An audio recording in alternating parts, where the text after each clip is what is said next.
नमस्कार दोस्तों, राधे राधे। इस वीडियो में हम offence and penalties under GST and ethical aspects under GST chapter का रिवीजन करने वाले हैं। तो ऑफेंस एंड पेनल्टीज की बात करें तो इस चैप्टर में हम बात करेंगे मॉनेटरी पेनल्टीज की, कि अगर आप कोई ऑफेंस कर देते हो तो आपके ऊपर कितना पेनल्टी लगाया जाएगा मॉनेटरी फॉर्म में।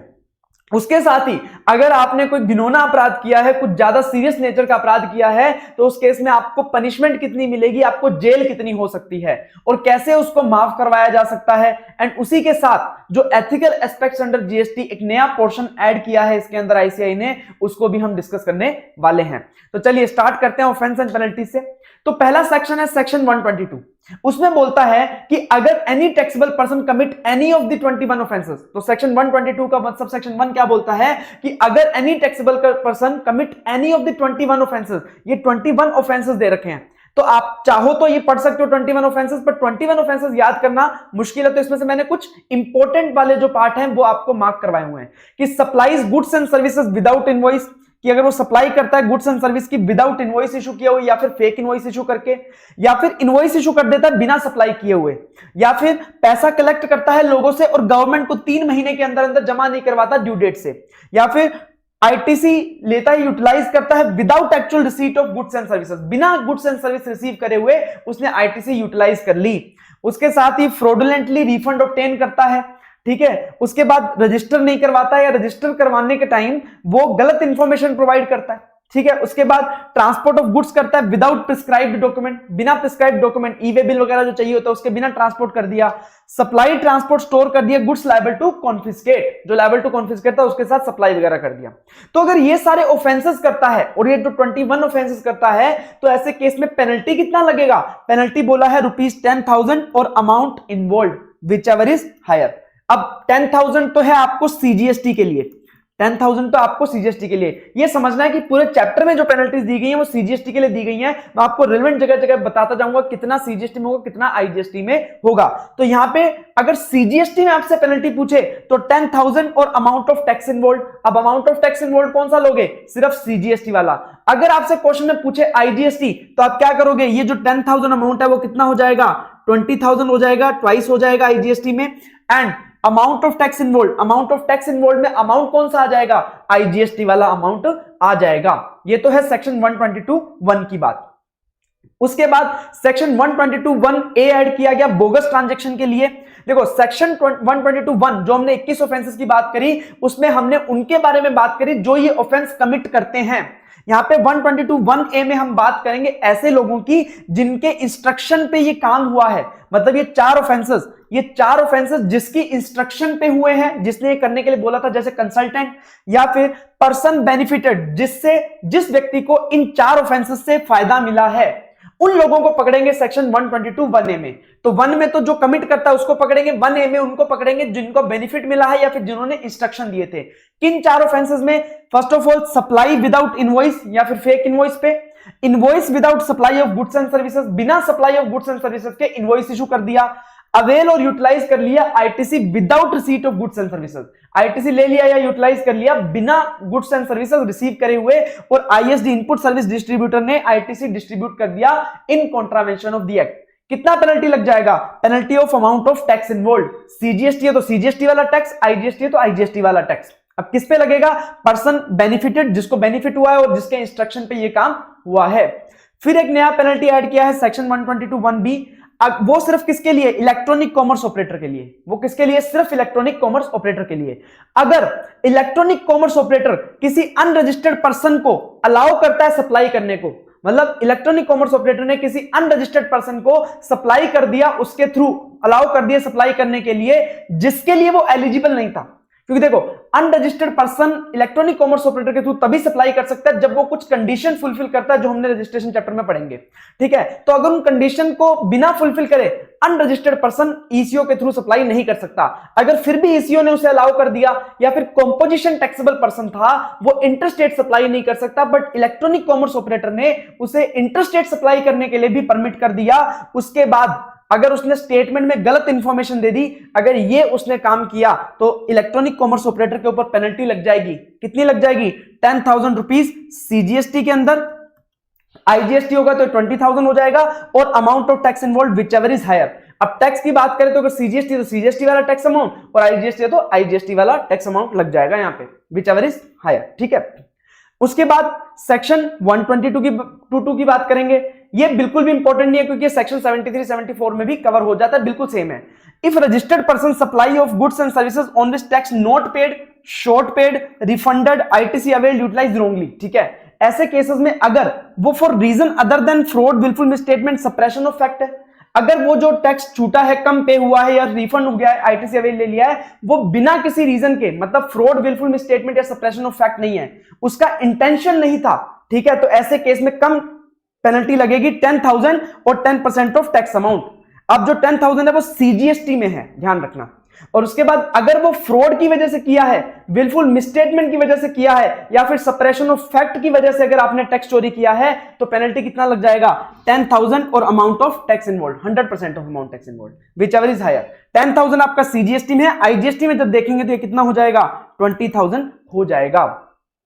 उसके बाद सेक्शन 122(3), सेक्शन 122(3) किसके बारे में बात करता है कि अगर कोई व्यक्ति हेल्प करता है, एड्स और अबेट्स इन ऑफेंसेस एज पर सेक्शन 122(1), अगर जो 122(1) में 21 ऑफेंसेस की बात करी थी, उन ऑफेंसेस को करने में कोई हेल्प करता है या फिर गुड्स के साथ डील करता है जो उसे पता है कि जो लायबल टू कॉन्फिस्केशन है, गुड्स लायबल टू कॉन्फिस्केशन है, उसे पता है, फिर भी उन गुड्स के साथ डील कर रहा है, ठीक है, या फिर रिसीव कर रहा है या डील कर रहा है सप्लाई जो उसे पता है कि कॉन्ट्रैरी टू प्रोविजन ऑफ जीएसटी है, जीएसटी के प्रोविजंस के कॉन्ट्रैरी है, उनके साथ डील कर रहा है, और ऑफिसर ने सम्मन इशू किया है और सम्मन के अगेंस्ट पेश होने में फेल हो जाता है, वो fails to appear before officer for summon, ठीक है, सम्मन इशू किया और वो पेश नहीं हुआ। उसके बाद इनवॉइस इशू कर दिया या फिर इनवॉइस इशू नहीं किया जब गुड सप्लाई किया उसने, ठीक है, ऐसे केस में तो पेनल्टी कितना लग जाएगा, 25,000 रुपीज। ध्यान रखना ये सीजीएसटी की पेनल्टी है, ठीक है, जब इसे करेंगे कन्वर्ट आईजीएसटी में तो ये 50,000 रुपीज की पेनल्टी होगी, ये बात ध्यान रख लेना, नोट कर लेना इस बात को। इसमें जो इंपॉर्टेंट वाला पार्ट है वो है अगर कोई हेल्प करता है 122(1) वाले 21 ऑफेंसेस में तो उसके ऊपर ये पेनल्टी लग जाती है।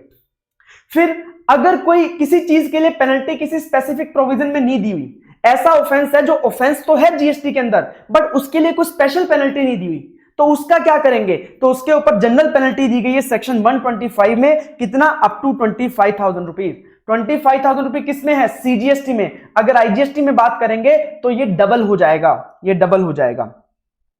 अब मैं आपको ना बहुत से बच्चों के डाउट रहता है कि 73, 74, 122 में क्या डिफरेंस रहता है, कहां पे 73(4) लगेगा, कहां पे 122 लगेगा। नॉर्मली देखा जाए, देखो 73, 74 और 122(2), ठीक है, ये दोनों तो सिमिलर पेनल्टी हैं, ठीक है। अब इसमें प्रॉपर ऑफिसर के ऊपर है कि वो कौन सी पेनल्टी लगाना चाहता है। अगर तो क्वेश्चन में आपको दिया हुआ है शोकोज नोटिस, डिमांड, नोटिस जैसे वर्ड, तो मतलब आपको 73, 74 लगाना है, अदरवाइज आपको 122(2) लगाना है, ये बात ध्यान रखना। दूसरी बात, अब सर सेक्शन 122(1) वाला जो 21 ऑफेंसेस है और सेक्शन 73, 74 सर दोनों में सेम कवर हो जाते हैं ऑफेंसेस, तो दो पेनल्टियां क्यों हैं। तो यहां पे मैं आपको एक बात बताता हूं, कई जगह पे कुछ पेनल्टी सिर्फ सेक्शन 122(1) में कवर होती हैं, 73, 74 में कवर नहीं होते हैं। कैसे, उसको बात करेंगे। ये वाला जो पार्ट है ना, आपको एथिकल एस्पेक्ट्स अंडर जीएसटी वाली जो केस स्टडीज लॉन्च करी है आईसीआई ने, उसमें भी हेल्प करेगा, इसको ध्यान से समझना। 73, 74 वर्सेस 122 वाला, ठीक है। अब इसमें क्या है, देखो समझना कि मान लो मिस्टर ए है, ठीक है, मिस्टर ए है, मिस्टर ए ने सप्लाई किया है, ठीक है, सप्लाई नहीं किया, सॉरी, इनवॉइस इशू कर दिया विदाउट सप्लाई, इनवॉइस इशू कर दिया विदाउट सप्लाई, विदाउट सप्लाई, ठीक है, किसको, मिस्टर बी को। अब ध्यान से देखना 73, 74 क्या बोलता है, टैक्स नॉट पेड और शॉर्ट पेड। यहां पे मिस्टर ए ने मिस्टर बी को सप्लाई ही नहीं किया, सिर्फ इनवॉइस इशू किया है, और जब सप्लाई ही नहीं किया तो इसका मतलब कोई टैक्स लायबिलिटी आती नहीं है, और जब टैक्स लायबिलिटी आती नहीं है तो टैक्स शॉर्ट पेड और नॉट पेड का तो सवाल ही पैदा नहीं होता। तो यहां पे 73, 74 नहीं लगाया जा सकता जब इनवॉइस विदाउट सप्लाई इशू किया है। But invoice without supply issue किया है, ये सेक्शन 122(1) में कवर है, सेक्शन 122(1) में कवर है। तो ऐसे केस में यहां पे 73, 74 नहीं लगेगा, बट क्या लग जाएगा, सेक्शन 122(1), क्योंकि 73, 74 लगाने के लिए वहां पे टैक्स होना चाहिए जिसको आपने पे नहीं किया या कम पे किया, या फिर आईटीसी आपने रॉन्गली अवेल यूटिलाइज करी हो, ठीक है। अब इसमें एक और चीज समझना, मिस्टर बी को इसने इनवॉइस इशू किया था विदाउट सप्लाई, तो उसके ऊपर मिस्टर बी ने क्या ले लिया, मिस्टर बी ने क्या ले लिया, आईटीसी यूटिलाइज कर लिया, आईटीसी अवेल कर लिया और उसको यूटिलाइज कर लिया। अब यूटिलाइज किसमें किया? मिस्टर बी ने कोई एक्चुअल सप्लाई करी थी, मिस्टर बी ने कोई एक्चुअल सप्लाई करी थी, उसकी जो टैक्स लायबिलिटी बनती थी, एक्चुअल सप्लाई करी थी, उसकी जो टैक्स लायबिलिटी बनती थी उसके अगेंस्ट यूटिलाइज कर लिया जो आईटीसी उसे फर्जी इनवॉइस से मिला था। तो जो टैक्स लायबिलिटी एग्जिस्ट करती थी उसके सामने इसने अपना आईटीसी यूटिलाइज किया फर्जी वाला, बिना गुड्स एंड सर्विसेज रिसीव करे इसने टैक्स इनवॉइस के बेसिस पे क्या ले लिया? आईटीसी अवेल कर लिया और यूटिलाइज भी कर लिया एक्चुअल टैक्स लायबिलिटी के अगेंस्ट। तो इसके अगेंस्ट अपन 73, 74 में भी प्रोसीडिंग चला सकते हैं और सेक्शन 122(1) में भी इसके ऊपर पेनल्टी लगाई जा सकती है। बट ध्यान रखना, अगर ये मिस्टर बी ने इस आईटीसी को यूटिलाइज किया होता किसी फर्जी टैक्स लायबिलिटी के अगेंस्ट, मतलब मिस्टर बी ने भी क्या किया? इनवॉइस इशू कर दिया विदाउट सप्लाई, इनवॉइस इशू कर दिया विदाउट सप्लाई। जब इनवॉइस इशू किया है विदाउट सप्लाई मतलब उसकी लायबिलिटी तो आती नहीं है, जब सप्लाई ही नहीं है तो जीएसटी की लायबिलिटी कहां से आएगी? तो मिस्टर बी की लायबिलिटी नहीं बनती, मतलब ऐसी लायबिलिटी जो एग्जिस्ट ही नहीं करती, ऐसी लायबिलिटी जो एक्चुअल में एग्जिस्ट ही नहीं करती, सिर्फ इनवॉइस इशू करने की वजह से वो लायबिलिटी आ रही है, ठीक है, उसके लिए आईटीसी यूटिलाइज किया है। तो उसका आईटीसी भी फर्जी है और टैक्स लायबिलिटी जो है वो भी फर्जी है, मतलब दोनों ही एग्जिस्ट ही नहीं करते। तो नॉन एग्जिस्टेंस लायबिलिटी के लिए अगर उसने रॉन्गली आईटीसी यूटिलाइज कर भी लिया तो वास्तव में कोई टैक्स का नुकसान नहीं हुआ है गवर्नमेंट को, तो 73, 74 नहीं लगाया जा सकता। यहां पे क्या लगेगा? यहां पे सेक्शन 122(1) लगेगा कि आपने आईटीसी यूटिलाइज कर लिया without receiving goods and services. But उसमें 73, 74 नहीं लगाया जा सकता क्योंकि वास्तव में एक्चुअल में टैक्स का चोरी नहीं हुआ है। यह बात आपको ध्यान रखनी है, यह आपके एथिकल एस्पेक्ट वाले चैप्टर में भी केस स्टडीज में काम आएगा। एक और बात ध्यान रखना, सेक्शन 73, 74 में अगर पेनल्टी लगा दी तो वापस सेक्शन 122 में पेनल्टी नहीं लगा जा सकती। एक गलती के लिए दो बार सजा नहीं मिल सकती, एक ही बार सजा मिलेगी, या तो 73, 74 में या सेक्शन 122 में। यह बात अपने को समझ में आती है। उसके बाद सेक्शन 126 लाया गया, general norms related to penalty. ये क्यों लाए गए भाई? अगर आप खुला छोड़ दोगे प्रॉपर ऑफिसर को कितनी भी पेनल्टी लगाने के लिए तो वो तो खुला सांड हो जाएगा और कुछ भी पेनल्टी लगा देगा। तो इसलिए उनको नॉर्म, उनको लिमिट करने के लिए सेक्शन 126 लाया गया, general norms related to penalty. Penalty के रिलेटेड क्या क्या बातें ध्यान रखनी है? देखो, no penalty in case of, कुछ केसों में पेनल्टी नहीं लगेगी। किस केस में? माइनर ब्रीच, अगर छोटा ऑफेंस किया है, मतलब 5,000 रुपए से कम का ऑफेंस किया है, ध्यान रखना 5,000 रुपए से कम का, 5,000 रुपए, 5,000 रुपए से ज्यादा है तो उस केस में पेनल्टी लग जाएगी। बट 5,000 से कम का है तो माइनर ब्रीच है, पेनल्टी नहीं लगेगी। उसके बाद आपने कोई माइनर प्रोसीजरल रिक्वायरमेंट का ब्रीच किया है, माइनर प्रोसीजरल लैप्स है, तो ऐसे केस में भी आपके ऊपर पेनल्टी नहीं लगेगी क्योंकि छोटा मोटा आपने प्रोसीजरल रिक्वायरमेंट लैप्स किया है। या फिर एरर अपरेंट ऑन रिकॉर्ड है जिसमें आपका फ्रॉड का कोई पर्पस नहीं है या आपकी नेग्लिजेंस की वजह से नहीं हुआ है, तो ऐसे केस में भी यहां पे पेनल्टी नहीं लगाई जाएगी।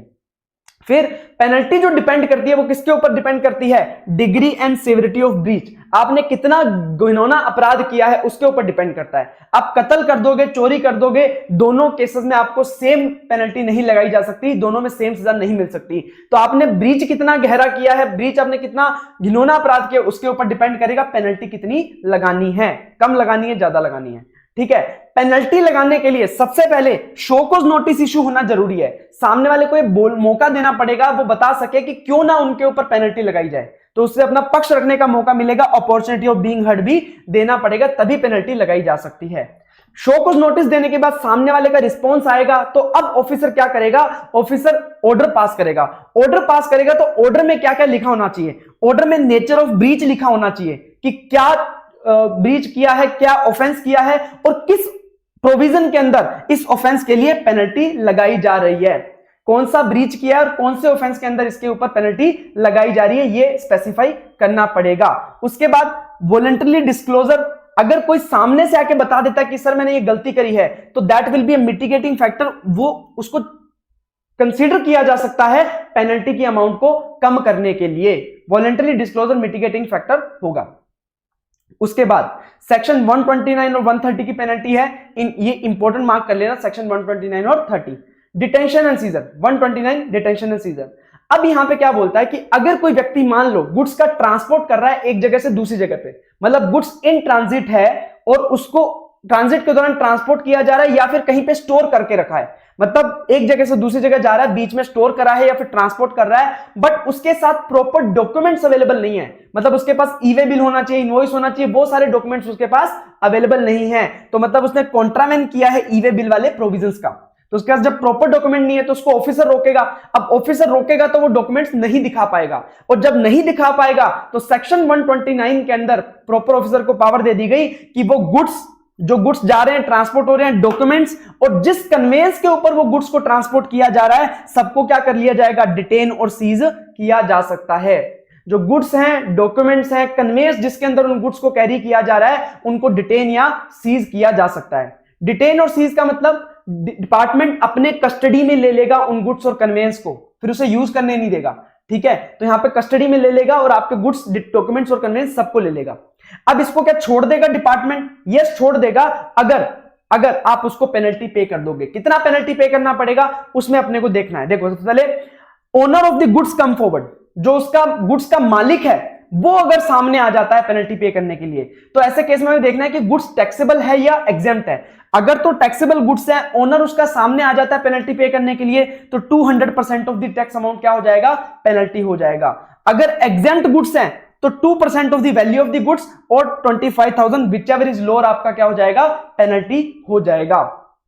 फॉर एग्जाम्पल मान लीजिए आपके जो गुड्स ट्रांसपोर्ट हो रहे थे, वो कितने के थे, 10 लाख रुपीस के थे, 10 लाख रुपीस के थे। उसके ऊपर सीजीएसटी था मान लीजिए 90,000, 9% 90,000। ठीक है, अब आपको सीजीएसटी में पेनल्टी कैलकुलेट करनी है। ध्यान रखना, अब सीजीएसटी में पेनल्टी कैलकुलेट करनी है तो आप क्या करोगे, सीजीएसटी वाला टैक्स अमाउंट लोगे, टैक्सेबल है गुड्स, तो 90,000 का 200% कितना हो गया, 1,80,000। ये आपका क्या हो जाएगा, पेनल्टी, अगर ओनर सामने आ जाता है।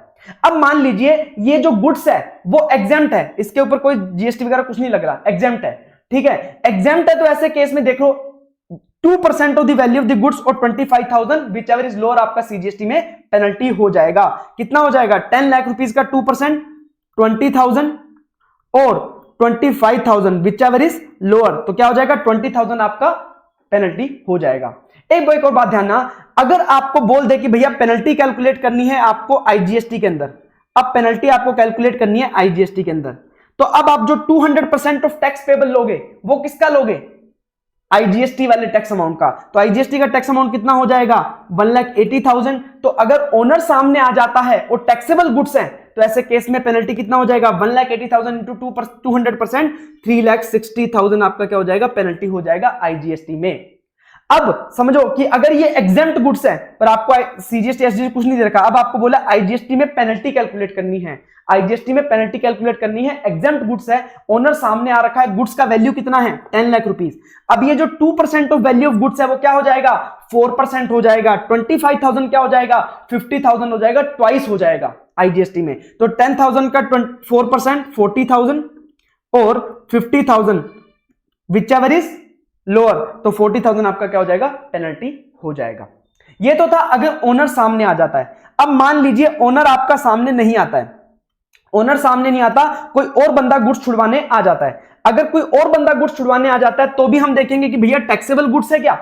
अगर टैक्सेबल गुड्स है तो ऐसे केस में पेनल्टी कितना लगेगा, 200% ऑफ द टैक्स पेबल और 50% of the value of the goods whichever is higher, ये लगेगा सीजीएसटी में, ध्यान रखना। ठीक है, और अगर एग्जेम्प्ट गुड्स है तो 5% of the value of the goods और 25,000 विच एवर इज लोअर। ठीक है, चलिए इसको भी एग्जांपल के साथ करते हैं कि ओनर सामने नहीं आ रहा है और पेनल्टी कैलकुलेट करनी है, 10 लाख का गुड्स है और उसके ऊपर सीजीएसटी है 90,000। अब आपको पेनल्टी कैलकुलेट करनी है सीजीएसटी के अंदर। ठीक है, सीजीएसटी के अंदर कैलकुलेट करनी है तो कितना लोगे, 200% ऑफ टैक्स पेबल, 90,000 सीजीएसटी है तो सीजीएसटी का अमाउंट का 200%, 1,80,000 और 50% of the value of the goods. CGST के अंदर कितना, 50% of the value of the goods. 10 lakh का वैल्यू है तो 50% कितना हो जाएगा, 5 lakh, whichever is higher 5 lakh, 5 lakh आपकी क्या हो जाएगी, पेनल्टी हो जाएगी। अब एक और बात ध्यान देना कि अगर मान लीजिए यहीं पे आपसे पूछ लिया कि आईजीएसटी में कैलकुलेट करो, किसमें करो, आईजीएसटी में कैलकुलेट करो, तो देखो टैक्स अमाउंट तो अपने आप डबल हो जाएगा, टैक्स अमाउंट तो अपने आप डबल हो जाएगा। तो 200% ऑफ द टैक्स पेबल कितना हो जाएगा, 90,000 का डबल कितना हो जाएगा आईजीएसटी, 1,80,000। तो 1,80,000 का आईजीएसटी इन्वॉल्व है तो 200% ऑफ टैक्स पेबल कितना हो गया, 1,80,000 इंटू 2%, या 200% हो जाएगा 3,60,000 और अब आईजीएसटी में अगर कैलकुलेट कर रहे हो तो 50% ऑफ वैल्यू ऑफ गुड्स क्या हो जाएगा, 100% of the value of the goods हो जाएगा। तो 10 लाख का 100% कितना हो जाएगा, 10 लाख। तो ये क्या हो जाएगा आपका, विचएवर इज हायर, 10 लाख आपका पेनल्टी हो जाएगा। अब मान लीजिए 10 लाख के गुड्स हैं, 10 लाख के गुड्स हैं और ओनर सामने नहीं आता है और एग्जेम्प्ट गुड्स हैं, एग्जेम्प्ट गुड्स हैं, तो उस केस में कैसे निकालेंगे। देखो एग्जेम्प्ट गुड्स हैं, आपसे पूछा है सीजीएसटी कैलकुलेट करो, सीजीएसटी कैलकुलेट करो तो 5% of the value of the goods 25,000 which ever is lower. तो 5% ऑफ 10 लाख 50,000 और 25,000 विच एवर इज लोअर 25,000 आपका क्या हो जाएगा, पेनल्टी हो जाएगा।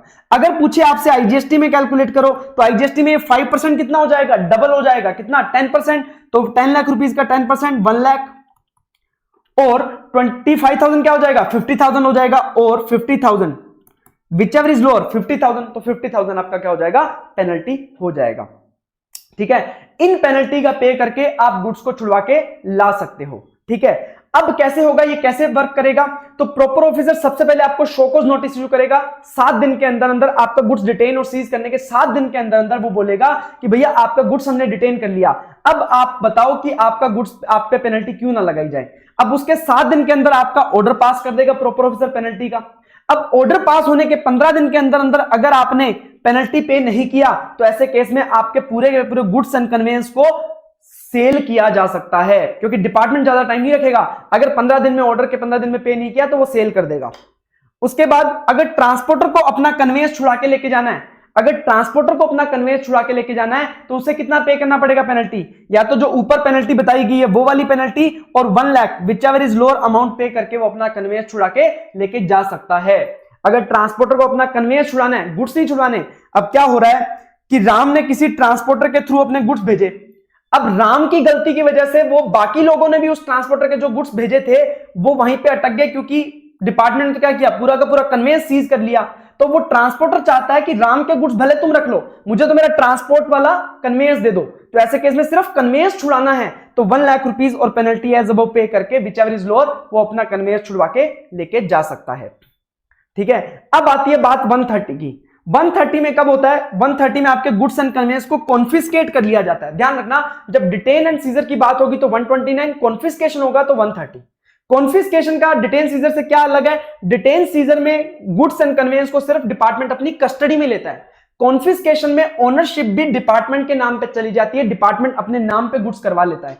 ठीक है, अपने नाम पे अपने ओनरशिप में ले लेता है। वो कब होगा, जब किसी भी व्यक्ति का इंटेंट टू इवेड टैक्स होगा। तो ऐसे केस में अगर वो सप्लाई रिसीव करता है goods in contravention of the act, या फिर गुड्स वगैरह को अकाउंट फॉर नहीं करता, या goods liable to tax without registration, supply कर देता है गुड्स का विदाउट रजिस्ट्रेशन, या किसी भी कॉन्ट्रावेंशन करता है प्रोविजन का, या फिर कन्वेंस का यूज करता है for carries of goods in contravention of the act, तो ऐसे केस में आपके गुड्स एंड कन्वेंस दोनों को कॉन्फिस्केट किया जा सकता है। अब अगर कॉन्फिस्केशन से छुटवाना है तो उसके लिए आपको क्या पे करना पड़ेगा, फाइन पे करना पड़ेगा। ध्यान रखना, जब पेनल्टी की बात आएगी तो सेक्शन 129 और जब फाइन की बात आएगी तो सेक्शन 130। 130 में मेन पॉइंट क्या है, इंटेंट टू इवेड टैक्स। 129 में आपकी पेनल्टी तभी लगेगी जब वो आपका गुड्स इन ट्रांजिट होगा, इन ट्रांजिट होगा। 130 में कभी भी लगाई जा सकती है पेनल्टी। कितना फाइन पे करना पड़ेगा, नॉट एक्सीडिंग, मतलब मैक्सिमम फाइन कितना है, market value minus tax chargeable thereon. उन गुड्स की मार्केट वैल्यू कितनी है माइनस कर दोगे, टैक्स उस पे जो लग रहा है उसको मैंने कर दोगे, but not less than 100% of the tax payable. और मिनिमम फाइन कितना पे करना पड़ेगा, 100% of the tax payable on goods. अब मान लो ट्रांसपोर्टर अपना सिर्फ कन्वेंस छुड़ा के लेके जाना चाहता है तो वो टैक्स पेबल ऑन गुड्स पे करके अपना कन्वेंस छुड़वा के लेके जा सकता है। और अगर 3 महीने के अंदर अंदर ये पेनल्टी पे नहीं करी, फाइन पे नहीं किया, तो ऐसे केस में आपके गुड्स और कन्वेंस को बेचा जा सकता है, सेल कर दिया जाएगा। ये बात आपको ध्यान में रखनी है। ये बात हो गई मॉनेटरी पेनल्टीज की कि मॉनेटरी पेनल्टी कौन कौन सी लगेंगी। अब बात है कि आपको जेल कब होगी, प्रोसिक्यूशन कब होगा, आपको जेल में कब डाला जाएगा। तो यहां पे बोल दिया गया कि अगर जो ऊपर वाले ऑफेंस है उनमें से 8 ऑफेंस ऐसे हैं जो बहुत ही सीरियस नेचर के हैं, बहुत ही सीरियस नेचर के हैं। उन 8 ऑफेंस को करने वाला व्यक्ति who commit such offences, cause to commit, किसी की हेल्प करता है या फिर उससे बेनिफिट कमाता है, अगर ऐसा कोई भी व्यक्ति उन 8 ऑफेंसेस के केस में क्या करेगा, उन 8 ऑफेंसेस केस में जेल हो सकती है। कौन कौन से 8 ऑफेंसेस हैं, ध्यान रखना। सप्लाई करता है goods and services without invoice और फेक इनवॉइस पे, इशू करता है इनवॉइस विदाउट सप्लाई, या तो सप्लाई विदाउट इनवॉइस या इनवॉइस विदाउट सप्लाई, उसके बाद कलेक्ट करता है टैक्स बट गवर्नमेंट को पे नहीं करता 3 month from the due date में। आईटीसी यूटिलाइज करता है without actual receipt of goods and services, fraudulently refund ले लेता है, falsification of records account information to evade tax, या फिर कॉन्फिस्केशन के लिए जो गुड्स लायबल हैं उनको सप्लाई या ट्रांसपोर्ट या स्टोर करता है, या फिर जो डिटेन सीज गुड्स हैं उनके साथ डिस्पोज ऑफ या टेम्पर करता है। तो ऐसे व्यक्ति को क्या हो सकती है, जेल हो सकती है। कितनी होगी वो डिपेंड करेगा कितना अमाउंट इन्वॉल्व है। अगर इन एक्ट्स में जो ये आपने ऊपर गलत काम किए, ऑफेंसेस किए हैं, अगर उसमें अमाउंट जो इन्वॉल्व है, जो टैक्स इवेड किया या फिर आईटीसी रोंगली लिया है, आपने रिफंड लिया है इरोनियसली, अगर इसमें अमाउंट इन्वॉल्व है 5 करोड़ से ज्यादा का, 5 करोड़ से ज्यादा का अमाउंट इन्वॉल्व है, तो ऐसे केस में पनिशमेंट हो सकती है 6 मंथ्स से लेके 5 इयर्स तक की, 6 मंथ से लेके 5 इयर्स तक की पनिशमेंट हो सकती है। और अगर अमाउंट इन्वॉल्व है more than 2 crore but up to 5 crore, amount 2 crore से ज्यादा इन्वॉल्व है बट अप टू 5 करोड़ तक की अमाउंट इन्वॉल्व है, तो ऐसे केस में 6 मंथ से लेके 3 इयर्स तक की आपको क्या हो सकती है, पनिशमेंट हो सकती है। तो अगर अमाउंट इन्वॉल्व है 5 करोड़ से ज्यादा तो 6 मंथ टू 5 इयर्स, 2 ईयर से 2 करोड़ से ज्यादा अमाउंट है, 5 करोड़ रुपीस तक है, तो 6 मंथ टू 3 इयर्स की आपको जेल हो सकती है।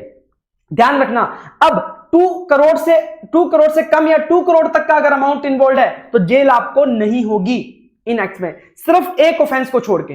मतलब अगर कोई भी इन 8 ऑफेंस में से कोई भी ऑफेंस है, आपको 2 करोड़ रुपए तक का अगर अमाउंट इन्वॉल्व है तो आपको जेल नहीं होगी, सिर्फ एक ऑफेंस को छोड़ के। कौन सा? Issuance of invoice without supply. मतलब आपने इनवॉइस इशू कर दिया फर्जी बिना सप्लाई किए हुए, जिसकी वजह से सामने वाले ने क्या कर लिया, उसका आईटीसी अवेल कर लिया, यूटिलाइज कर लिया। तो ऐसे केस में आपके ऊपर अगर आप 1 करोड़ से ज्यादा का अमाउंट भी इन्वॉल्व है, 1 करोड़ से लेके 2 करोड़ तक का अगर अमाउंट भी इन्वॉल्व है, 1 करोड़ से ज्यादा वाला और 2 करोड़ तक का अगर अमाउंट इन्वॉल्व है, तो आपको 6 मंथ से लेके 1 ईयर तक की जेल हो सकती है। कौन सा स्पेशल केस है? Issuance of invoice without supply. Normal case में तो सिंपल है कि 5 करोड़ से ज्यादा है तो 6 मंथ टू 5 इयर्स, और 2 करोड़ से ज्यादा है अप टू 5 करोड़ तो 6 मंथ टू 3 इयर्स। अब बाकी किसी केस में अगर 2 करोड़ तक का अमाउंट है तो जेल नहीं होगी, but issuance of invoice without supply के केस में अगर 2 करोड़ तक का अमाउंट है बट 1 करोड़ से ज्यादा का अमाउंट है, तो आपको 6 मंथ से लेकर 1 ईयर तक की जेल हो सकती है। अगर ये ऑफेंसेस रिपीट होते हैं, अगर ये ऑफेंस वापस किए जाते हैं, रिपीट किए जाते हैं, तो अमाउंट कोई भी हो 6 महीने से लेकर 5 साल तक की आपको क्या हो सकती है, सजा हो सकती है। अगर आपने ये ऑफेंस वापस किया एनी अमाउंट, फिर अमाउंट कुछ भी हो, 5 करोड़ हो, 10 करोड़ हो, 10 लाख हो, कोई फर्क नहीं पड़ता, आपको 6 महीने से 5 साल तक की सजा हो सकती है। अच्छा, अगर फॉल्सिफाई रिकॉर्ड्स किए हैं, फेक अकाउंटिंग डॉक्यूमेंट रखे हैं, इंफॉर्मेशन फॉल्सिफाई किया है टू इवेड टैक्स, तो 2 करोड़ से ऊपर वाला तो यहां पे स्पेसिफाइड है, बट अगर 2 करोड़ से कम वाला भी होगा तो भी आपको 6 महीने तक की सजा हो सकती है, अगर आप रिकॉर्ड्स, फेक अकाउंटिंग डॉक्यूमेंट्स वगैरह फॉल्सिफाई करते हो। तो ये आपको पनिशमेंट दी हुई है, जेल कितनी हो सकती है, कितना प्रोसिक्यूशन हो सकता है। अब यहां पे ऑफेंसेस को 2 कैटेगरी में डिवाइड किया गया है, cognizable offences and non cognizable offences, ताकि उनको उस अकॉर्डिंग डील किया जा सके। अगर कॉग्निजेबल ऑफेंस की बात करें तो वो सीरियस नेचर के ऑफेंस होते हैं। कॉग्निजेबल कौन से होते हैं? सीरियस नेचर के ऑफेंस होते हैं, और सीरियस नेचर के ऑफेंस में अरेस्ट आपको किया जा सकता है बिना वारंट के। बिना वारंट के आपको क्या किया जा सकता है, अरेस्ट किया जा सकता है, और आपको बेल भी मिलना मुश्किल हो जाएगी। बट जो नॉन कॉग्निजेबल होते हैं वो कम सीरियस नेचर के होते हैं, कम सीरियस नेचर के होते हैं, तो ऐसे केस में आपको अरेस्ट करने के लिए वारंट भी नहीं रिक्वायर्ड होता, सॉरी वारंट रिक्वायर्ड होता है, बिना वारंट के आपको अरेस्ट नहीं कर सकते, और आपका जो ये ऑफेंस है वो बेलेबल भी होता है, आपको बेल भी आसानी से मिल जाती है। ठीक है, बट कॉग्निजेबल कौन से होते हैं, नॉन कॉग्निजेबल कौन से होते हैं? अगर कॉग्निजेबल की बात करें तो कॉग्निजेबल ऑफेंस 4 ऑफेंस होते हैं। कौन से?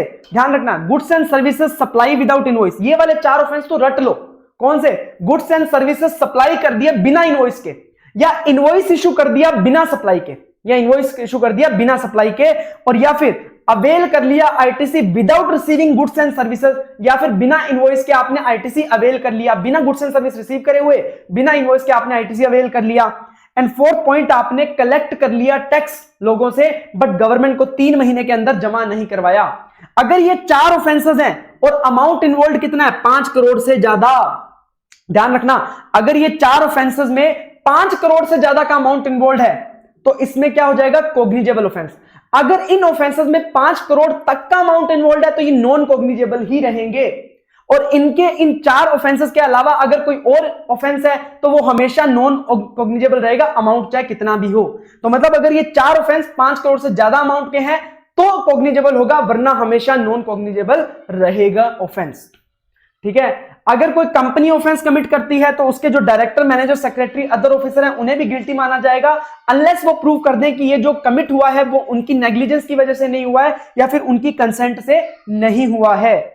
ऑफेंस अगर कोई फर्म, एलएलपी, एचयूएफ या ट्रस्ट करता है तो उसके जो पार्टनर करता है, एमडी या फिर ट्रस्टी होते हैं, मैनेजिंग ट्रस्टी, उनको भी गिल्टी माना जाएगा, अनलेस वो प्रूव कर दें कि जो ये काम हुआ है वो उनकी कंसेंट से नहीं हुआ या फिर उनकी नेग्लिजेंस की वजह से नहीं हुआ है। ये बात आपको ध्यान रखनी है। उसके बाद बात आती है कि क्या आपको अगर कोई जेल होने वाली है या फिर आपके अगेंस्ट कोई प्रोसिक्यूशन चलाया जाने वाला है तो क्या उसको कंपाउंड किया जा सकता है, क्या आपको जेल जाने से रोका जा सकता है? यस, रोका जा सकता है अगर कमिश्नर चाहे तो।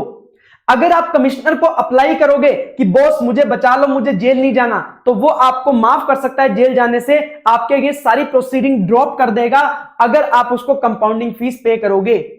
इवन आप आफ्टर और बिफोर इंस्टीट्यूशन ऑफ प्रोसिक्यूशन आप अप्लाई कर सकते हो, मतलब आपके अगेंस्ट केस हो गया उसके बाद भी कर सकते हो, उससे पहले भी आप अप्लाई कर सकते हो कि मुझे जेल नहीं जाना। ठीक है, तो आपसे कंपाउंडिंग फीस लेके आपको माफ कर दिया जाएगा। कितना कंपाउंडिंग फीस लिया जाएगा? Minimum 25% of the tax amount, कम से कम 25% ऑफ द टैक्स अमाउंट आपको पे करना पड़ेगा कंपाउंडिंग फीस, और मैक्सिमम कितना पे करना पड़ेगा? 100% ऑफ द टैक्स अमाउंट। तो maximum 100% of the tax amount आपको कंपाउंडिंग फीस पे करना पड़ेगा, मिनिमम 25%, मैक्सिमम 100%। और किन केसेस में आपको कंपाउंडिंग फीस पे करने की जरूरत नहीं है? किन केसेस में? अगर आपने ऑफेंस किया है किन केसेस में आपको कंपाउंड ही नहीं किया जाएगा? किस केसेस में आपको कंपाउंड ही नहीं किया जाएगा, मतलब माफ किया ही नहीं जाएगा? वो केसेस हैं अगर आपने अंडर सेक्शन 132 कोई भी ऑफेंस किया, वो जो 8 ऑफेंसेस अपने पढ़े थे, उन 8 ऑफेंसेस में से कोई भी अगर ऑफेंस आपने कमिट किया है और उसको ऑलरेडी एक बार कंपाउंड किया जा चुका है तो वापस दोबारा उसको कंपाउंड नहीं किया जाएगा। उसके बाद अगर आपने इनवॉइस इशू किया है विदाउट सप्लाई, जिसकी वजह से सामने वाले ने रॉन्ग आईटीसी अवेल वगैरह कर लिया है, तो उस ऑफेंस को कभी माफ नहीं किया जाएगा, उसको कंपाउंड नहीं किया जाएगा। ये स्पेशल केस है। तो मतलब सेक्शन 132 के बाकी सारे ऑफेंस एक बार कंपाउंड किए जा सकते हैं पर दूसरी बार नहीं किए जा सकते, और ये जो इनवॉइस विदाउट सप्लाई है इसको तो कभी भी माफ नहीं किया जाएगा, एक बार भी माफ नहीं किया जाएगा। उसके बाद अगर आपको किसी कोर्ट ने कन्विक्ट, दोषी ठहरा दिया है, उसके बाद उसे माफ नहीं किया जाएगा। एक बार कोर्ट ने दोषी ठहरा दिया उसके बाद कोई माफी की गुंजाइश नहीं है। तो ये तो था आपका ऑफेंस एंड पेनल्टी चैप्टर। ठीक है, उसके बाद अपन बात कर लेते हैं एथिक्स अंडर जीएसटी, जो नया पार्ट ऐड किया है।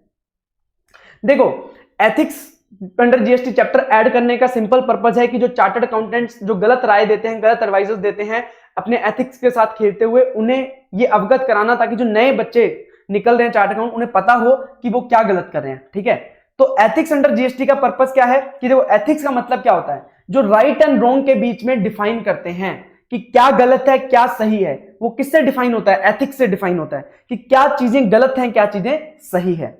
ठीक है, अब चार्टर्ड अकाउंटेंट आप आईसीआई के कोड ऑफ एथिक्स से बाउंड हो। आईसीआई ने कोड ऑफ एथिक्स बना रखा है चार्टर्ड अकाउंटेंट्स के लिए, उससे बाउंड हो। तो उस केस में आपके उसके कुछ फंडामेंटल प्रिंसिपल होते हैं, उसके कुछ फंडामेंटल प्रिंसिपल्स होते हैं। क्या? Integrity, objectivity, confidentiality, professional competence, professional behaviour. क्या होते हैं अलग अलग? इंटीग्रिटी की अगर बात करें मतलब आप ईमानदार हो, आपकी ईमानदारी एक क्या है? फंडामेंटल प्रिंसिपल जो आईसीआई चाहता है कि हर चार्टर्ड अकाउंटेंट को प्रैक्टिस करना चाहिए। ईमानदारी होनी चाहिए। ऑब्जेक्टिविटी मतलब आप निष्पक्ष हो, आप किसी में इम्पार्शियल या बायस्ड नहीं हो, आप निष्पक्ष हो, ऑब्जेक्टिविटी की बात करता है। कॉन्फिडेंशियलिटी, अगर आपको कोई इंफॉर्मेशन क्लाइंट ने प्रोवाइड कराई है तो आप किसी को ऐसे ही बता नहीं दोगे, कॉन्फिडेंशियल रखना है उसको, किसी को बताना नहीं है, डिस्क्लोज नहीं करना है। प्रोफेशनल कंपिटेंस मतलब आप कंपिटेंट होने चाहिए जो भी आप प्रोफेशनल काम कर रहे हो उसके लिए, मतलब आप अपडेटेड रहने चाहिए हमेशा। प्रोफेशनल बिहेवियर मतलब आप प्रोफेशनल की तरह बिहेव करो, कुछ ऐसी वैसी हरकतें मत करो जिससे कि इंस्टीट्यूट को डिसरिप्यूट आए। ठीक है, तो ये बातें आपसे एक्सपेक्ट की जाती है, फंडामेंटल प्रिंसिपल है चार्टर्ड अकाउंटेंट्स के लिए जो कोड ऑफ एथिक्स जो आईसीआई ने बनाया हुआ है। उसमें कुछ क्लोज हैं जो जीएसटी के लिए स्पेसिफिकली इन्होंने 2 क्लोज बताए कि ये 2 क्लोज आपके जीएसटी में काम आएंगे, और उन क्लोजेस में आप प्रोफेशनल मिसकंडक्ट मत करना। क्या बताया है कि following clauses of professional misconduct are relevant for chartered accountant practising in GST. कौन कौन से? एक तो सेकंड शेड्यूल का पार्ट 1 का क्लोज 7, ठीक है, और एक क्लोज 8। तो शेड्यूल सेकंड का पार्ट 1 का क्लोज 7, ये बोलता है कि a chartered accountant in practice shall be guilty of professional misconduct अगर वो एक्सरसाइज नहीं करता है ड्यू डिलिजेंस और grossly negligent in conduct of professional duties. वो या तो पूरा अच्छे से काम नहीं करता है, ड्यू डिलिजेंस नहीं अपनाता है जब वो काम करता है, सही से डॉक्यूमेंट्स वगैरह चेक नहीं करे, और ग्रोसली नेग्लिजेंट पूरी तरह से लापरवाह है, तो ऐसे केस में अगर उसने अपनी प्रोफेशनल ड्यूटीज करी हैं तो वो गिल्टी है प्रोफेशनल मिसकंडक्ट का। मतलब उसने जो असाइनमेंट ली है उसको अच्छे से चेक तो करना चाहिए, सब कुछ वेरीफाई तो करना चाहिए, तभी उसे अपना ओपिनियन वगैरह देना चाहिए। तो ऐसे केस में अगर वो ऐसा नहीं करता है तो वो क्लॉज 7 का दोषी पाया जाएगा, गिल्टी ऑफ मिसकंडक्ट। क्लॉज 8 क्या बोलता है? Guilty of professional misconduct if fails to obtain sufficient information necessary to express opinion. कहने का मतलब वो जो भी ओपिनियन दे रहा है या जो भी चीज सर्टिफाई कर रहा है तो उसके लिए उसके पास खुद के पास अश्योरेंस होनी चाहिए कि जो ओपिनियन दे रहा है, जो वो इंफॉर्मेशन बता रहा है या सर्टिफाई कर रहा है वो सही तो है ना। तो उसने एप्रोप्रिएट इंफॉर्मेशन कलेक्ट करनी चाहिए कि भैया जो मैं ओपिनियन दे रहा हूं वो सही ओपिनियन दे रहा हूं। अगर वो ऐसा नहीं करता है तो he will be guilty of the professional misconduct. तो ये 2 क्लॉज दिए गए हैं। उसके बाद अगर अपन बात करें तो जीएसटी में चार्टर्ड अकाउंटेंट करता क्या है? चार्टर्ड अकाउंटेंट जीएसटी कंप्लायंस का काम हो गया, सर्टिफिकेशन का काम हो गया, जगह जगह पे सर्टिफिकेट चाहिए होते हैं जो अपन आगे जाके डिस्कस भी करेंगे। जैसे इनपुट टैक्स क्रेडिट लेना है, रिफंड लेना है तो आपको सर्टिफिकेट की नीड होती है चार्टर्ड अकाउंटेंट के। एडवाइजरी वर्क हो गया, ऑथराइज रिप्रेजेंटेटिव के रूप में रिप्रेजेंट कर सकता है। स्पेशल ऑडिट अंडर सेक्शन 66 जो डिपार्टमेंट सीएसीएमएस ऑडिट करवाता है वो भी कौन करता है? चार्टर्ड अकाउंटेंट इन प्रैक्टिस करता है। अब उन्होंने बोला कि आप जब भी कोई सर्टिफिकेशन वर्क प्रोवाइड कराओगे या फिर कोई ऑडिट करोगे तो आपको क्या करना है? SQC1 को फॉलो करना है। ध्यान रखना, जब हम फाइनेंशियल स्टेटमेंट्स की ऑडिट करते हैं कंपनी ऑडिट में तो हम क्या करते हैं? स्टैंडर्ड्स ऑन ऑडिटिंग को फॉलो करते हैं। तो यहां पे अगर आप जीएसटी में कोई सर्टिफिकेशन या ऑडिट कर रहे हो तो आपको SQC1 को फॉलो करना है, जिसका पूरा नाम है quality control for firms that perform audits and reviews of historical financial information and other assurance related service engagements. उसके बाद वेरियस टाइप्स के सर्टिफिकेट बताए गए कि कौन कौन से सर्टिफिकेट जीएसटी में चार्टर्ड अकाउंटेंट प्रोवाइड करता है। कौन कौन से? देखो, जब आपको आईटीसी अवेल करनी होती है, जब आईटीसी अवेल करनी होती है, कब अवेल करते हो? स्पेशल केसेस में। हमने आईटीसी चैप्टर में पढ़ा था कि जब आप अनरजिस्टर्ड हो, अब आपने रजिस्ट्रेशन ले लिया, ठीक है, या फिर अनरजिस्टर्ड हो, आप लायबल हो गए रजिस्ट्रेशन के लिए, या फिर आपने कॉम्पोजिशन में थे, आप रेगुलर स्कीम में चले गए, आपकी एग्जेम्प्ट सप्लाई थी वो टैक्सेबल हो गई, तो जिस दिन ये काम होगा उसके पिछले दिन का जो स्टॉक पड़ा होगा रॉ मटेरियल का, कैपिटल गुड्स का, उसके ऊपर आप क्या लेते हो? आईटीसी लेते हो। तो जो टैक्स पेयर है उसको 30 डेज के अंदर क्या करना होता है? आईटीसी 01 फॉर्म फाइल करना होता है जिसके अंदर पूरा स्टॉक का डिटेल दिया होता है। पर अगर आपका आईटीसी 2 लाख से ज्यादा का बनता है, जब आप ये कन्वर्ट कर रहे हो तब आपका आईटीसी 2 लाख से ज्यादा का क्लेम बन रहा है स्टॉक के ऊपर, तो ऐसे केस में आपको डिक्लेरेशन साइन करवाना पड़ेगा। किससे? सीएसीएमए प्रैक्टिशनर से सर्टिफाई करवाना पड़ेगा आपको डिक्लेरेशन कि जो डिटेल्स प्रोवाइड की गई है स्टॉक की, कैपिटल गुड्स की, वो सही प्रोवाइड की गई है, जो आईटीसी कैलकुलेट की गई है वो सही की गई है, वो सीएसीएमए प्रैक्टिशनर जो है वो सर्टिफाई करके देगा। अब यहां पे 2 लाख कौन सा है? सीजीएसटी, एचजीएसटी, आईजीएसटी सब मिला के अगर 2 लाख से ऊपर चला जाता है तब। सेकेंड पॉइंट, जब कोई भी बिजनेस सेल होता है, मर्जर होता है, डीमर्जर होता है, अमालगमेशन होता है, तो वहां पे आईटीसी ट्रांसफर अगर करना हो तो उसके लिए एक शर्त है, आईटीसी तभी ट्रांसफर कर सकते हो अगर वो बिजनेस सेल हुआ है, मर्जर हुआ है, डीमर्जर, अमालगमेशन हुआ है with the transfer of liability. तो जब वो बिजनेस ट्रांसफर हो रहा है तो उसमें लायबिलिटीज भी ट्रांसफर हो रही हैं, तभी आप आईटीसी ट्रांसफर कर सकते हो। तो ये कैसे इंश्योर करेंगे कि लायबिलिटीज ट्रांसफर हो रही हैं? तो उसके लिए सर्टिफिकेट लगेगा किससे? प्रैक्टिसिंग सीएसीएमए से, कि यहां पे जो अमालगमेशन, डीमर्जर, मर्जर हो रहा है वहां पे लायबिलिटीज भी ट्रांसफर की जा रही हैं। थर्ड सर्टिफिकेट आता है आपको जब रिफंड लेना होता है, तो जब 2 लाख रुपए से ज्यादा का रिफंड क्लेम होता है ना, तो टैक्स पेयर क्या करता है? आरएफडी 01 तो फाइल करेगा ही रिफंड फाइल करने के लिए, उसके साथ अनेक्सर 2 में सीएसीएमए का सर्टिफिकेट भी फाइल करना पड़ता है जब 2 लाख रुपए से ज्यादा का रिफंड हो कि यहां पे कोई भी अनजस्ट एनरिचमेंट नहीं है। अनजस्ट एनरिचमेंट नहीं है ये फिक्स करने के लिए सीएसीएमए से सर्टिफिकेट प्रोवाइड करना पड़ता है अगर रिफंड 2 लाख रुपए से ज्यादा का होता है। उसके बाद जब आपको आईटीसी रिवर्स करनी होती है, मान लीजिए आप रजिस्टर्ड थे, अब आपका रजिस्ट्रेशन कैंसिल हो गया, आप रेगुलर स्कीम में थे, अब आप कंपोजिशन में जा रहे हो, टैक्सेबल सप्लाई से अब आपकी एग्जेम्प्ट सप्लाई हो जा रही है, तो उस केस में क्या करना होता है? जो भी स्टॉक पड़ा होता है आपके पास, कैपिटल गुड्स पड़े होते हैं, उनके ऊपर जो आपने आईटीसी ले रखा है उसे रिवर्स करना पड़ता है। अगर आपके पास इनवॉइसेस पड़े हो तो इनवॉइसेस के बेसिस पे आप आईटीसी रिवर्स कर सकते हो। मान लो उनके इनवॉइसेस आपके पास अवेलेबल नहीं है तो डिपार्टमेंट बोलता है कि आप प्रिवेलिंग मार्केट प्राइसेस के बेसिस पे क्या कर सकते हो, रिवर्स कर सकते हो जीएसटी। अब प्रिवेलिंग मार्केट प्राइसेस जो बताए गए वो सही है या नहीं है, उसको इंश्योर करने के लिए इन प्रिवेलिंग मार्केट प्राइस की एक्यूरेसी के लिए सीएसीएमए का क्या लिया जाता है, सर्टिफिकेट लिया जाता है। कुछ कॉमन पॉइंट्स है, 4 सर्टिफिकेट देते टाइम, ये 4 सर्टिफिकेट देते टाइम या कोई भी सर्टिफिकेट अगर सीएसीएमए दे रहा है तो उसे कुछ बातें इंश्योर कर लेनी चाहिए, उसे खुद को अश्योर होना जाना चाहिए, उसे रीजनेबल अश्योरेंस प्रोवाइड करनी चाहिए based on examination of books of accounts, documents and records on accuracy और करेक्टनेस ऑफ डिटेल्स। जो भी डिटेल्स को वो सर्टिफाई कर रहा है उसकी एक्यूरेसी और करेक्टनेस को इंश्योर करने के लिए उसे क्या करना पड़ेगा, बुक्स ऑफ अकाउंट्स, डॉक्यूमेंट्स और रिकॉर्ड्स का क्या करना पड़ेगा, एग्जामिनेशन करना पड़ेगा। तभी तो उसे पता लगेगा कि जो मैं आईटीसी डिक्लेयर कर रहा हूं आईटीसी 01 में, क्या वो सही है, क्या बिजनेस में ट्रांसफर ऑफ लायबिलिटीज हो रहा है, क्या रिफंड में अनजस्ट एनरिचमेंट तो नहीं है, या फिर जो प्रिवेलिंग मार्केट प्राइसेस है वो सही है या नहीं है। इन बातों को इंश्योर कैसे करेगा, बुक्स ऑफ अकाउंट्स, डॉक्यूमेंट्स या फिर जो उसके रिकॉर्ड्स हैं उनको वेरीफाई करके ही वो पता लगाया जा सकता है। ऐसे हवा में बातें नहीं करनी, मतलब कोई सर्टिफिकेट लेने आ गया तो सर्टिफिकेट दे नहीं देना है, उसको अच्छे से एग्जामिनेशन वगैरह करके फिर आपको सर्टिफिकेट देना है। उसके बाद हमने स्पेशल ऑडिट के बारे में पढ़ा था ऑडिट एंड असेसमेंट चैप्टर में कि अगर कुछ ऑडिट्स कॉम्प्लेक्स लगती हैं अगर ट्रांजैक्शन वगैरह को लेके, तो कमिश्नर क्या कर सकता है, किसी सीएसीएमए को अपॉइंट कर सकता है ऑडिट करने के लिए अंडर सेक्शन 66, जो कि 90 डेज में करनी होती है, फर्दर एक्सटेंड हो जाती है ना। तो उसमें कुछ बातें क्या ध्यान रखनी है, सीए को क्या ध्यान में रखना है कि जो चार्टर्ड अकाउंटेंट वो ले रहा है ऑडिट, ठीक है, वो अनबायस्ड होना चाहिए, अनबायस्ड होना चाहिए, इम्पार्शियल होना चाहिए, free from influence, free from conflict of interest. मतलब उसके ऐसा नहीं कि उसकी बीवी वहां पे काम कर रही है, ठीक है, ऐसा नहीं हो कि उसने शेयर खरीद रखे हैं, तो वो इंडिपेंडेंट होना चाहिए, वो इम्पार्शियल, अनबायस्ड और फ्री फ्रॉम इन्फ्लुएंस होना चाहिए या free from conflict of interest होना चाहिए। और जो फाइंडिंग्स वो देगा, वो अपनी ऑडिट रिपोर्ट में जो फाइंडिंग्स देगा वो based on facts and evidence होना चाहिए, अदरवाइज नहीं। फैक्ट्स और एविडेंस के बेसिस पे ही फाइंडिंग देनी पड़ेगी। उसके बाद उसको पता होना चाहिए कि उसे स्पेशल ऑडिट में करना क्या है, scope and objective of audit, special audit का ऑब्जेक्ट क्या है, क्यों करनी है और क्या करना है। उसके बाद उसे ऐसी एक्टिविटीज में एंटर नहीं होना चाहिए, ऐसे रिलेशनशिप में एंटर नहीं होना चाहिए जिसकी वजह से उसने जो ऑडिट कर रहा है उस पर इंडिपेंडेंस का खतरा है या ऑब्जेक्टिविटी का खतरा है। मान लो उसने ऑडिट करने लगा जिस कंपनी के, उसके बहुत सारे शेयर खरीद लिए, तो उससे क्या हो जाएगा, वो इंडिपेंडेंट नहीं, क्या वो ऑब्जेक्टिव ही नहीं रह पाएगा, क्योंकि जिसके शेयर खरीदे उसे डूबने थोड़ी देगा, तो वहां पे पक्षपाती हो जाएगा। ध्यान रखना, ऑडिट फीस जो स्पेशल ऑडिट में मिलती है वो कौन पे करता है, कमिश्नर पे करता है सीएसीएमए को, क्योंकि अपॉइंट किसने किया, सीएसीएमए ने। तो जो अपॉइंट किया गया बंदा सीए, वो डायरेक्टली जो जिस एंटिटी का वो ऑडिट कर रहा है, स्पेशल ऑडिट कर रहा है, उससे डायरेक्टली पैसे नहीं ले सकता, उससे डायरेक्टली रेम्यूनरेशन नहीं ले सकता। अगर वो लेता है तो उसके ऊपर जनरल पेनल्टी अंडर सेक्शन 125 लगाई जाएगी, 25,000 रुपीज की। तो ये था आपका एथिक्स अंडर जीएसटी चैप्टर और penalty, offence and penalties chapter. इसको आप अच्छे से देख लेना, कोई भी दिक्कत आती है तो मुझसे पूछ सकते हो। थैंक यू सो मच, आज के लिए इतना ही।